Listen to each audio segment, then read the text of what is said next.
Pappu polyester को हर कोई जानता है। आइए देखते हैं राहुल खन्ना के साथ उनकी एक खास मुलाकात।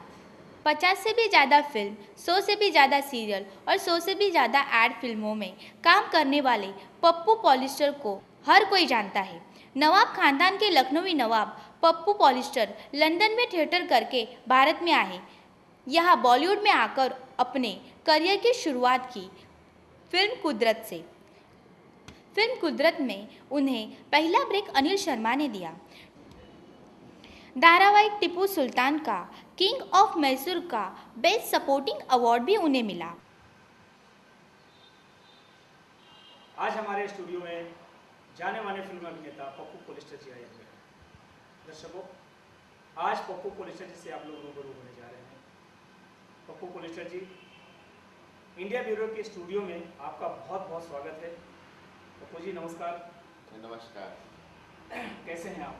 बस सब आप लोगों की दुआ है, प्यार है, और मैं आप लोगों ने बुलाया मुझे, इसलिए मैं बहुत खुश हूँ, और आपका नहीं सभी दर्शकों का भी, सभी देखने वालों का शुक्रिया अदा करना चाहता हूँ। मेरा अगला सवाल है पप्पू जी से कि जो पहले की फिल्में बनती थी उसमें एक पात्र, कोई भी पात्र एक ऐसा काम करता था जो लोगों के जहन में बस जाता था। पहले की स्टोरी, पहले के गाने, पहले का हर चीज़ इतना अच्छा होता था कि लोग एक बार नहीं उसको कई बार देखने जाते थे थिएटर में। लेकिन आजकल की जो फिल्में बन रही है उसमें काफ़ी कुछ ऐसा है कि एक सिर्फ बिजनेस पॉइंट के तौर पे फिल्में बनाई जाती हैं। मैं पप्पू जी से जानना चाहता हूँ कि पहले की जो फिल्में बनती थी और आज की फिल्में, दोनों फिल्मों में क्या फ़र्क है? फिल्में बना करते थे जैसे शोले जैसी फिल्में हुआ करती थी जिनको लोग सदियों से याद करते आ रहे हैं, याद करते चले जाएंगे। आज की जो जितनी फिल्में बन रही है, हर हफ्ते 2-4 फिल्में रिलीज होती हैं, लेकिन पहले की फिल्में और आज की फिल्मों में गाने और स्टोरी दोनों अलग अलग डिफरेंट नज़र आता है। इसके बारे में क्या ख्याल है, कहाँ कमी रहती है?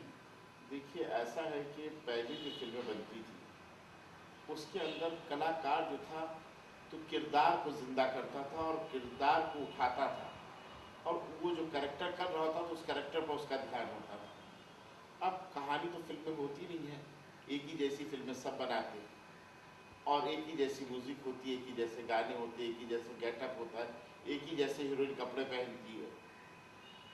तो आप जो है वो जिस्म लोग दिखाते हैं, मर्द है वो अपनी बॉडी दिखा रहे हैं, लड़कियाँ जो वो भी दिखा रही हैं, और फिल्म में कहानी के ऊपर ध्यान नहीं होता, एक्टिंग पे ध्यान।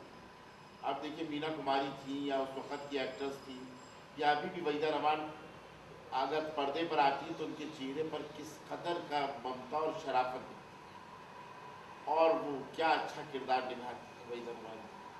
और इसी तरह तमाम एक्टर्स जो उस वक़्त के थे, और या उस वक़्त के प्रोड्यूसर जो थे, उस वक़्त के राइटर जो थे, तो वजाद मिर्ज़ा साहब का एक वाक़या है कि वो बता रहे थे कि जब मदर इंडिया फिल्म वो लिख रहे थे तो उस वक़्त चाहा कि ऐसे गाने इसमें डाले जाए जो बहुत ज़्यादा हिट हो जाए।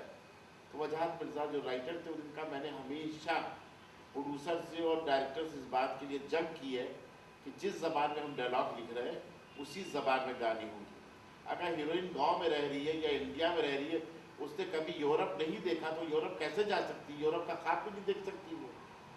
जो चीज़ देखते उसी का तो ख्वाब देखेंगे, और जिस ज़बान में वो बोल रही डायलॉग उसी ज़बान में गाना गाना पड़ेगा उसको। तो उसी ज़बान में फिर गाने लिखवाए जाते थे, तो ताकि लगता था कहानी का एक हिस्सा है गाना, और गाने लोगों को याद रहते थे। आज आप देख लीजिए कि मुग़ल आज़म को कितना ज़माना हो गया है, मगर आज भी उसके गाने हर एक को याद है। प्यार किया तो डरना क्या बच्चा बच्चा जानता है। इसी तरह उमराव जान के गाने लोगों को याद है, पुरानी उमराव जान।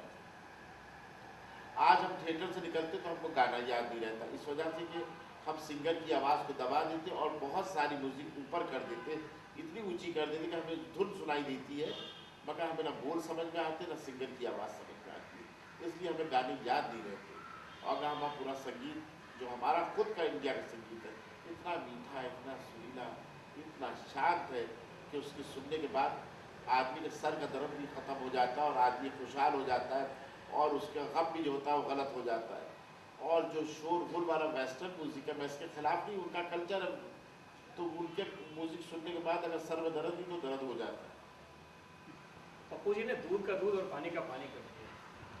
पहले की फिल्में, पहले की संगीत, पहले की स्टोरी कहानियाँ और आज के जो दोनों में ज़मीन आसमान का फर्क है। एक चीज़ और देखने को मिल रहा है कि जो पहले जो हीरो हुआ करते थे, पहले के हीरो, पहले के एक्टर, पहले के आर्टिस्ट और आज के लोगों में ज़मीन आसमान का फर्क है। आज इतना कंपटीशन है कि चाहे वो सीरियल हो, एड फिल्म हो या फिल्में हो, जहाँ कहीं भी आप जाएंगे, एक जो कैरेक्टर होता है, एक जो पात्र होता है, पहले जब कास्टिंग हुआ करता था तो ऐसा लगता था कि इस कैरेक्टर के लिए ये पात्र को ही चुना गया है और इस पात्र को देख करके ही इसके लिए कहानी लिखी गई है। लेकिन आज के ज़माने में ऐसा नहीं है। आखिर ऐसा क्यों नहीं है, हम पूछना चाहते हैं पप्पू जी से। पहले कई ऐसे कैरेक्टर होते थे, जब फिल्म की कास्टिंग होती थी तो उसमें कुछ ऐसे पात्र को कास्ट किया जाता था जिसे देखकर ये लगता था कि इस फिल्म के लिए या ये पात्र को देखकर ही ये फिल्म लिखा गया है। लेकिन आज के जो पात्र हैं, जो कैरेक्टर निभाने वाले, चाहे वो हीरो हैं या विलन हैं या हीरोइन है या other any character, mean supporting जो कैरेक्टर हैं, वो आजकल ऐसा क्यों नहीं? वो देखिए, ऐसा है कि आप फिल्म जब बनाते तो सोचते हैं कि सलमान को लेंगे तो इतना प्रॉफिट हो जाएगा, शाहरुख को लेंगे इतना प्रॉफिट, आमिर खान को लेंगे तो इतना प्रॉफिट, ऋतिक रोशन को लेंगे तो इतना है, अजय देवगन का ये प्राइस है। इसी तरह वो लोग फिल्म बनाते हैं। पहले जो होती थी तो कास्टिंग डायरेक्टर नहीं होता था, ना ईपी होते थे। जो चुनाव करते थे आर्टिस्टों का, वो राइटर करते थे या डायरेक्टर करते थे। उनको मालूम होता था जो कैरेक्टर उन्होंने लिखा है वो कौन अच्छा प्ले कर पाएगा, किसको सोच के लिखा है। उसके बाद जितने कैरेक्टर आर्टिस्ट होते थे उनका भी चुनाव जो था डायरेक्टर खुद करता था और वो राइटर करता था। तो उसकी वजह से ऐसा होता था कि लगता था कि कहानी में रचे बचे हम लोग हैं और कहानी के अंदर हम लोग बिल्कुल घुले मिले, जैसे शक्कर और पानी, इस तरह से चलते थे। अब कहानी अलग जा रही, किरदार अलग जा रहा, बोल अलग जा रहे, कपड़े अलग जा रहे। पहले हीरोइनों के कपड़े जो होते थे, मुमताज़ का अलग स्टाइल है, हेमा मालिनी का अलग था, रेखा का अलग है और आशा पारिक का अलग स्टाइल है, सबके स्टाइल थे। अब हर हीरोइन का एक ही स्टाइल है, एक ही तरह के कपड़े पहनते और एक ही तरह की कंघी करते, एक ही तरह के डांस 1 2 3 4 होते। पहले डांस होता था, उसमें भाव नृत्य होता था, इंडिया का कल्चर छलकता था और वो लोग डांस करते थे। तो इस तरह से अब लोग गाना इस वक्त दौर में जो गा रहे हैं, एल्बम में हमने देखा, छोड़ दो आंचल ज़माना क्या कहेगा, उसका रिमेक, और खुद नाची ना आंचल उनके पास, एक फराक पहने नाच रही, कहती छोड़ दो आंचल ज़माना क्या कहेगा। तो पहले लोग सोचते थे छोड़ दो आंचल ज़माना क्या कहेगा, तो एक बड़ा आंचल रखते थे दुपट्टे का लहराने के लिए, साड़ी का आंचल होता था। अब आंचल का तो सवाल ही नहीं। और जो खूबसूरती हमारे कल्चर में है वो खूबसूरती कहीं नहीं है। और मैं ये जानता हूँ कि हमारा कल्चर जो है पूरी दुनिया को लोगों को पसंद है, और हम क्यों वेस्टर्न की तरफ भाग रहे हैं। हमारे पास अभी समंदर बाकी है, अभी तो कतरा ही खर्च हुआ है, इतना हमारे पास कहानियाँ हैं, इतने हमारे पास म्यूज़िक है, इतने हमारे पास मसाले हैं और इस कदर हमारे पास मसले और मसाइल हैं कि अगर हम उसी पे फिल्म बनाएं और उसी कल्चरों को अपना कल्चर दिखाते रहे तो हमारी फिल्में सुपर डुपर हिट होती रहेंगी। और हमारे पूरी दुनिया में आज भी धूम है बॉलीवुड की और कल भी धूम रहेगी, और मैं चाहूँगा हमेशा धूम रहे उसकी। आज भी हमारे गाने पुराने जो हैं वो लोग पसंद करते हैं। मैंने पूरी दुनिया का मुआयना किया, दौरा किया, तो आज भी लोग सुनने वाले इंडिया के शास्त्रीय संगीत से प्रेम करते हैं। कि हम गया लंदन तो मैंने हर जगह घर में देखा पंडित जसराज जी का रिकॉर्ड, पंडित जसराज जी के कैसेट, और बेगम अख्तर का रिकॉर्ड रखा हुआ, मलका पुखराज, रसूलन बाई, इन लोगों के कैसेट वहाँ देखे मैंने। तो मुझे हैरत हुई कि इंडिया में लोग इनको सुनना पसंद नहीं करते और बाहर लोग सुन रहे हैं और इससे सीख रहे हैं। तो मैंने बेगम अख्तर का पूरा और पंडित जसराज जी और लोगों के रिकॉर्ड ला के मैंने अपना रखे हैं। मैं सुनता हूँ, मेरे मन को शांति मिलती है और मुझे अच्छा लगता है।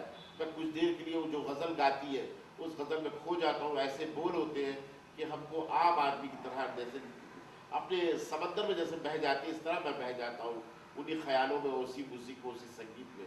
तबले की आवाज़, सितार की आवाज़ और सारंगी की आवाज़ हमको खो देती है। हम भूल जाते हैं कि हम कहीं है, हमें लगता है कि हम उसी महफिल में बैठे हैं जो हमारा कल्चर है, जिससे हम जिंदा हैं।